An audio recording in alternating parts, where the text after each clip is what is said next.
শ্রাবণ মাসেরই একটা দিন চলে গেলাম রাত 1টার পরে।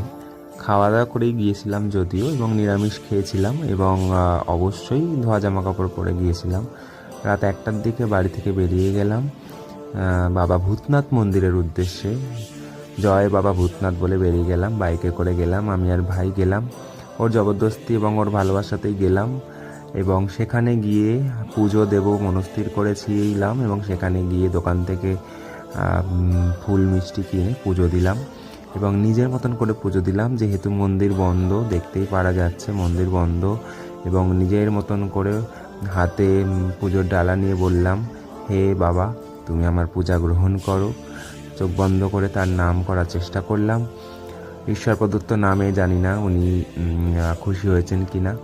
এবং দুজনে মিলে আমরা ঘুরলাম, একটু ছবি তুললাম, এবং ভান্ডারা দিচ্ছিল সেখানে।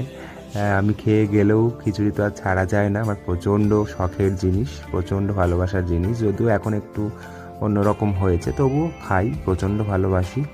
সেই ভান্ডারা দেখা যাচ্ছে, সেই ভান্ডারা থেকে আমি ভাই নিয়ে আসলো, তারপর আবার আমি নিয়ে আসলাম।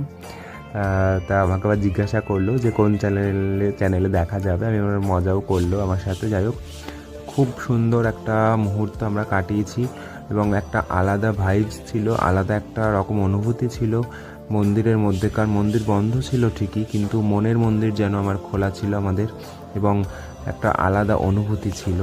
জায়গাটা হয়তো খুব পরিষ্কার পরিচ্ছন্ন নয়, নিমতলা মহাশ্মশানের পাশেই, কিন্তু একটা আলাদা অনুভূতি থাকে। উত্তর কলকাতার গঙ্গার তীরে এত সুন্দর একটা আবহ, এত সুন্দর একটা জায়গা, যেন একটা প্রাণে একটা অন্যরকম অনুভূতি এনে দেয়। জয় বাবা ভূতনাথ, সবার মঙ্গল করো, এটাই কামনা করেছি আমি। আর সবাইকে সুস্থ রাখার কামনা করেছি, প্রার্থনা করেছি। মন্দিরের পাশেই এরকম ট্যাবলো দেখা গেল, হয়তো জল ভরে, হয়তো জল ঢালার জন্য হয়তো তারকেশ্বরেও অনেকে যায় শুনেছি। যাই হোক, জয় বাবা ভূতনাথ।